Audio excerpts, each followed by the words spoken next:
Press करें bell icon ताकि आप रहें हमेशा अपडेटेड। अगले 15 मिनट्स में किंग फार्मर्स एंड टाउन्स यानी कि राजा, किसान और उनके नगर, ये चैप्टर आपको अच्छे से समझ आ जाएगा।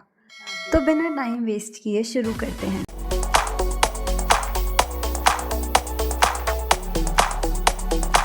किंग्स फार्मर्स एंड टाउन्स में सबसे पहला क्वेश्चन जो आता है वो ये है कि 6th सेंचुरी एक टर्निंग एरा क्यों कहा जाता है उसको।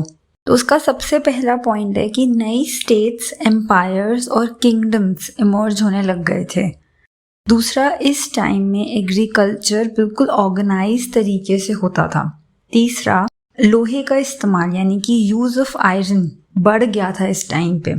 कॉइनेज, सिक्के बनना इस टाइम में शुरू हुआ था। और बुद्धिज्म एंड जैनिज्म, ये रिलीजन्स इसी टाइम पीरियड में ग्रो हुए थे। ये सारे फैक्टर्स हैं जो 6th सेंचुरी को एक टर्निंग एरा बनाते हैं। ये हमें किन सोर्सेस से पता चलता है, तो वो सोर्सेस हैं inscriptions, text, coins. Prinsep and Piyadasi, James Prinsep ये ईस्ट इंडिया के ऑफिसर थे। इन्होंने 1930s ब्राह्मणी और खरोस्ती को इन्होंने इसे डेसिफर कर लिया था। पियादसी ये बेसिकली किंग अशोक के लिए मेंशन किया जाता है और पियादसी का मतलब होता है प्लेजेंट टू बिहोल्ड, देखने में सुखद। अब बात करते हैं अर्ली स्टेट्स। 16 महाजनपदास ये बहुत मेजर माने जाते हैं। इनमें भी कुछ बहुत इम्पोर्टेंट हैं, वो हैं वाजी, मगध, कोसला, कुरु, पंचाला, गंधारा और अवंती। ये बहुत इम्पोर्टेंट महाजनपदास हैं। महाजनपदास किंग्स रूल करते थे। गाना एंड संघा ये भी किंग्स को ही कहा जाता है, राजा को। भगवान महावीर और भगवान बुद्ध ये भी दोनों गाना कम्युनिटी से बिलोंग करते थे। हर महाजनपदा की अपनी एक कैपिटल होती थी। उस कैपिटल में फोर्ट होता था, किले होते थे। उस किले में राजा रूल करते थे। अब प्रॉपर रूल करने के लिए तरीके भी पता होने चाहिए, किस तरीके से रूल करना है। तो उस टाइम में ब्राह्मण्स ने संस्कृत टेक्स्ट धर्म सूत्र कंपोज करना स्टार्ट किया था, जिसमें ये लिखा जाता था कि एक राजा से क्या एक्सपेक्ट किया जाता है कि वो किस तरीके से रूल करे। 16 महाजनपदास में सबसे इम्पोर्टेंट मगध को माना जाता है। 6th से 4th सेंचुरी तक मगध बहुत पावरफुल महाजनपदा था। मगध आज का बिहार है। मगध के इतने पावरफुल होने के रीजंस में सबसे पहला रीजन है कि मगध जिस एरिया में है वहाँ पे इस तरीके का टेम्परेचर है कि फसल बहुत अच्छी ग्रो होती है, तो एग्रीकल्चर प्रोडक्शन ज़्यादा होती है। दूसरा, आयरन माइंस, क्योंकि उस वक्त लोहे का इस्तेमाल ज़्यादा हो गया था, तो ये झारखंड में आयरन की माइंस आज भी हैं। तीसरा, एलिफेंट्स उस वक्त आर्मी में बहुत ज़्यादा यूज़ किए जाते थे, जो मगध के जंगलों में मिलते हैं। चौथा, गंगा और उसकी ट्रिब्यूटरीज के आसपास का एरिया है ये, तो फिर कम्युनिकेशन और ट्रैवलिंग में थोड़ा इजी हो जाता है क्योंकि रिवर है। बुद्धिज्म एंड जैनिस्ट राइटर्स ने ये लिखा है कि मगध के स्ट्रॉन्ग होने का रीजन उसके पावरफुल रूलर्स जैसे कि बिंबिसार, अजातशत्रु, महापद्मनंदा, इन्होंने पावरफुल रूलर्स ने वहाँ पे रूल किया है, जिसके कारण भी ये बहुत स्ट्रॉन्ग माना जाता है। हर महाजनपदा की अपनी कैपिटल होती थी, तो मगध की कैपिटल 4th सेंचुरी से पहले राजगृह थी। 4th सेंचुरी के बाद ये पाटलिपुत्र शिफ्ट कर दी गई। पाटलिपुत्र आज का पटना है। पाटलिपुत्र एक बहुत मेजर रोल प्ले करता है चंद्रगुप्त मौर्य, जो मौर्य एम्पायर के रूलर थे, जिन्होंने मौर्य एम्पायर एस्टैब्लिश किया था, उनके कंट्रोल की पावर में। मौर्य एम्पायर के बारे में हमें कैसे पता चलता है, तो सबसे पहले वर्क ऑफ मेगस्थनीज, जो चंद्रगुप्त मौर्य के रूल में आते थे, उन्होंने जो लिखा है मेगस्थनीज ने। दूसरा, अर्थशास्त्र, ये प्रोबेबली कौटिल्य या फिर उन्हें चाणक्य भी कहा जाता है, जो चंद्रगुप्त मौर्य के मिनिस्टर और उनके गुरु भी कहे जाते हैं, उन्होंने लिखी है। तीसरा, बुद्धिस्ट जैनिस्ट टेक्स्ट, ये भी मौर्य एम्पायर के बारे में मेंशन करते हैं। चौथा, इंस्क्रिप्शंस, अशोका ने पत्थरों पे काफी सारी पिलर्स पे लिखवाया है इंस्क्रिप्शंस, तो वो एक बहुत इंपॉर्टेंट सोर्स है। अशोका एक फर्स्ट रूलर थे जिन्होंने मैसेजेस को इतने बड़े बड़े रॉक्स और पिलर्स पे लिखवाया। अशोका ने धामा को भी स्टार्ट किया था। धामा कोई धर्म नहीं है, धामा बेसिकली पॉजिटिव बातें और मैसेजेस स्प्रेड करना, जैसे कि रिस्पेक्ट एल्डर्स, ब्राह्मण्स को जेनरसली ट्रीट करना, अपने से नीचे जो स्लेव्स और सर्वेंट्स हैं उनको काइंडली ट्रीट करो, हर रिलीजन की रिस्पेक्ट करना, ये सब धामा में इंक्लूडेड था। अब इतने बड़े एरिया को एडमिनिस्टर कैसे किया जाता था, तो पाटलिपुत्र उसकी कैपिटल थी। उसके अलावा तक्षशिला, उज्जैनी, तोसली, स्वर्णगिरी ये भी बहुत इंपॉर्टेंट सेंटर्स थे। कम्युनिकेशन लैंड और रिवर दोनों जगहों से होता था। अब क्योंकि ये बहुत हफ्ते या महीने लगते थे एक एक ट्रेड की जर्नी में, तो इसीलिए आर्मीज मेंटेन की जाती थी। मेगास्थनीज ये कहते हैं कि एक कमिटी, उसके नीचे 6 सब कमिटीज होती थी, मतलब इतनी सारी कमिटीज मेंटेन की जाती थी। अशोका ने एम्पायर को एडमिनिस्टर और कंट्रोल करने के लिए धामा को भी यूज किया। धामा महामंता अपॉइंट किए उन्होंने। ये लोगों के पास जाके जो सारे अच्छे मैसेजेस होते थे धामा के, वो स्प्रेड करते थे। अब मौर्य एम्पायर सिर्फ 150 ईयर्स तक का ही था, लेकिन फिर भी ये बहुत इंपॉर्टेंट माना जाता है, क्योंकि अशोका एक ऐसे रूलर थे जो ना ही सिर्फ पावरफुल थे, लेकिन वो बहुत काइंड और हम्बल भी हो गए थे जब उन्होंने कलिंगा के बाद वॉर छोड़ दिया था। तो जब हम लोग आज़ादी की लड़ाई लड़ रहे थे तो काफ़ी सारे नेशनलिस्ट ने अशोका को एक मोटिवेशन और आइडल की तरह मानना शुरू किया था। और मौर्य डायनेस्टी ने इतने बड़े एरिया में एक टाइम पे कंट्रोल किया था, तो इसीलिए इसे काफ़ी ज़्यादा इम्पोर्टेंट माना जाता है। अब जैसे जैसे मौर्य एम्पायर का कंट्रोल वीक होने लग गया, नए चीफ्स आने लग गए। साउथ में चोलास, चेरियाज और पांड्याज, इनके बारे में हमें तमिल संगम टेक्स्ट से पता चलता है। डिवाइन किंग्स, काफी सारे किंग्स अपने आप को हाई स्टेटस देने के लिए गॉड से कनेक्ट करते थे। इसमें सबसे ज्यादा इंपॉर्टेंट आता है कुशानास। कुशानास अपने आप को ऐसे टाइटल्स देते थे जैसे देवपुत्र। देवपुत्र मीन्स गॉड का सन, देव के पुत्र। वो अपने आप को ऐसे हाई टाइटल्स देते थे to indicate that they are god like figures, अपने आप को पावरफुल इंडिकेट करने के लिए। अब 4th सेंचुरी में गुप्ता एम्पायर डायरेक्टली कंट्रोल नहीं करते थे, वो लोग समंतास को अपॉइंट करते। समंतास वो लोग होते थे जो आर्मी मेंटेन करते थे, लोकल एरिया का लैंड, हर चीज ऑर्गेनाइज करना। और वो लोग राजा को जब भी आर्मी की रिक्वायरमेंट होती थी तो उनको दिया करते थे। लेकिन कभी कभी ये समंतास बहुत पावरफुल हो जाते थे, तो वो लोग उस एरिया में राजा को हरा के खुद भी रूल करना शुरू कर देते थे। तो समंतास के थ्रू गुप्ता एम्पायर में कंट्रोल किया जाता था। गुप्ता रूलर्स के बारे में हमें उनके सिक्कों से, उनके इंस्क्रिप्शंस और प्रयाग्य प्रशस्ति ये माना जाता है कि गुप्ता एम्पायर में एक सबसे पावरफुल जो रूलर समुद्रगुप्त, जैसे अकबर के कोर्ट में बीरबल होते थे, इसी तरह समुद्रगुप्त के कोर्ट में हरिसेना नाम के पोएट होते थे। उन्होंने प्रयाग्य प्रशस्ति समुद्रगुप्त की प्रेज में पोयम की फॉर्म में लिखी है।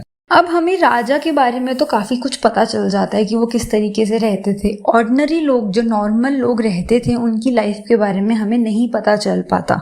तो जकाता और पंचतंत्र ये ऐसी कहानियां हैं जिनसे हमें थोड़ा बहुत आइडिया मिल जाता है कि लोग किस तरीके से रहते थे। अब स्ट्रैटेजीज टू इंक्रीज प्रोडक्शन, उसके लिए लैंड वाले एरिया में हल के अब नीचे की लोहे का इस्तेमाल शुरू हो गया, तो उसकी टिप लोहे की, आयरन की बनाने शुरू कर दी उन्होंने। पर ये सिर्फ लैंड राजस्थान और पंजाब वाले एरियाज में हो पाता था। हिली एरियाज में हो एग्रीकल्चर उन्होंने शुरू कर दिया था, जो उस एरिया के लिए बेटर था।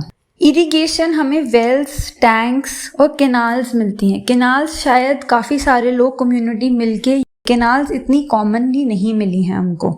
अब रूरल एरिया में सब इतना एग्रीकल्चर इंक्रीज हो रहा था, तो क्या सब बराबर थे? तो अनइवन थे। इसमें 3 डिविजन्स जो हमें बुद्धिस्ट और जैनिस्ट टेक्स्ट्स में मिलती हैं।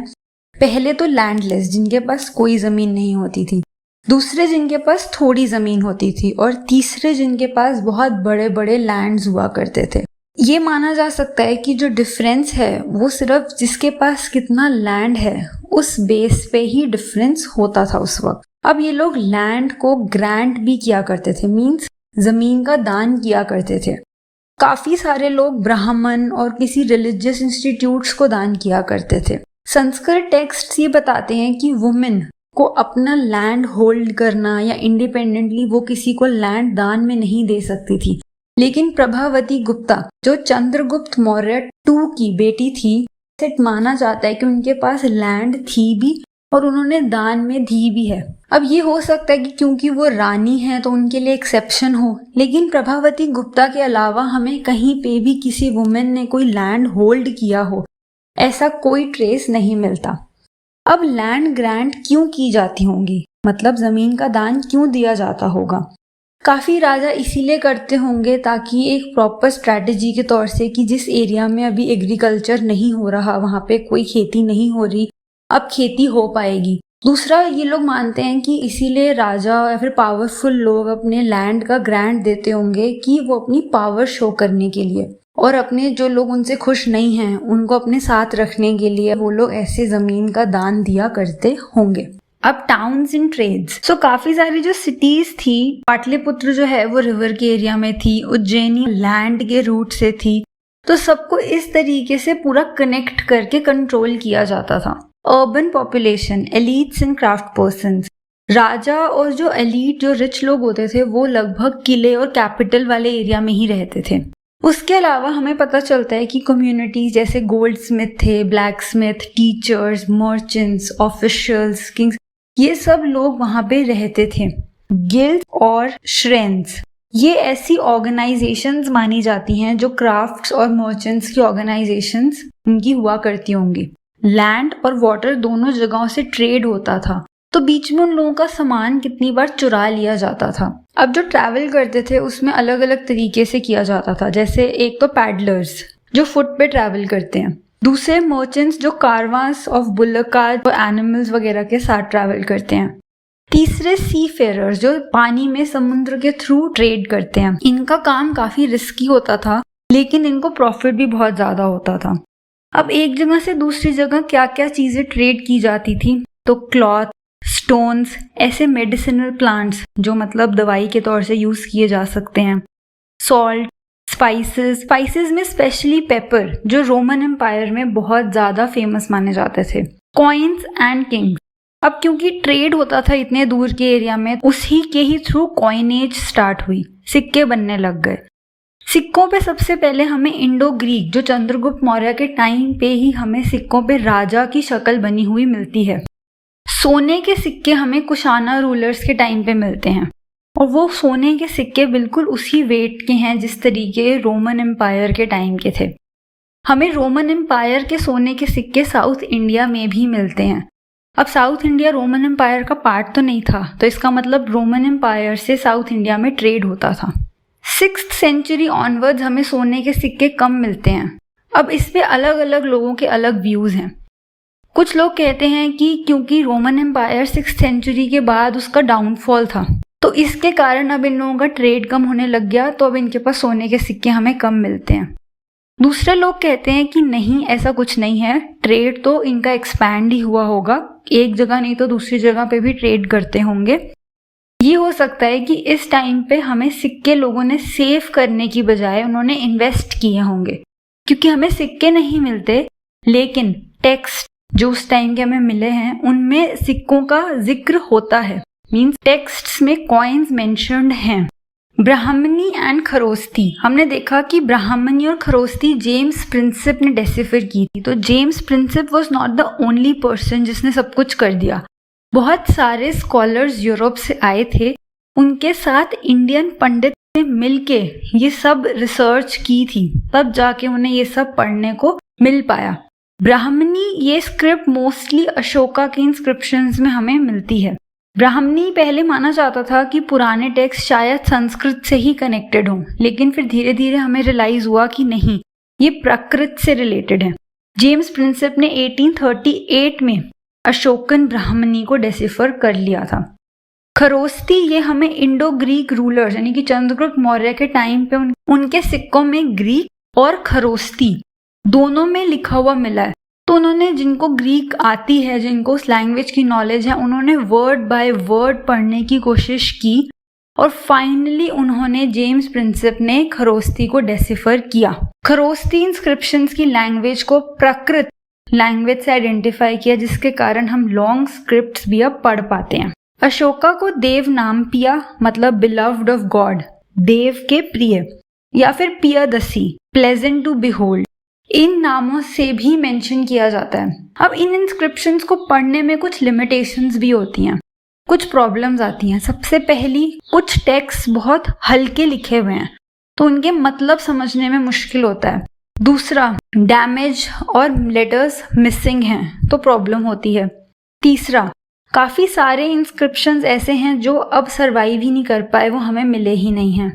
फिर इंस्क्रिप्शंस हमें कंप्लीट पॉलिटिकल और इकोनॉमिक हिस्ट्री नहीं बता पाते, क्योंकि जो इंस्क्रिप्शंस कमीशन करते थे, जो लोग पैसे देते थे ये इंस्क्रिप्शंस लिखवाने के लिए, वो लोग अपने बारे में अच्छा ही लिखवाएंगे, तो हमें पूरी पिक्चर क्लियरली नहीं पता चल पाती है। डेली लाइफ में लोगों के जॉय और सॉरो, लोग किस बात से परेशान थे, किस बात से खुश थे, वो बातें हमें डेली लाइफ की कॉमन लोगों की नहीं पता चल पाती हैं। तो ये था आपका चैप्टर 2 12th क्लास का। अब हम अगली वीडियो में मिलेंगे एक नए चैप्टर के साथ। आपको इसके रिगार्डिंग कोई भी डाउट्स हों तो आप मुझे नीचे कमेंट बॉक्स में क्वेश्चन पूछ सकते हो, और मेरा इंस्टा लिंक भी आपको डिस्क्रिप्शन बॉक्स में मिल जाएगा। अब हम मिलेंगे अगली वीडियो में एक नए चैप्टर के साथ। अगर आपने अभी तक वीडियो को लाइक और चैनल को सब्सक्राइब नहीं किया है तो जल्दी से कर लीजिए। Thank you so much video को एंड तक देखने के लिए।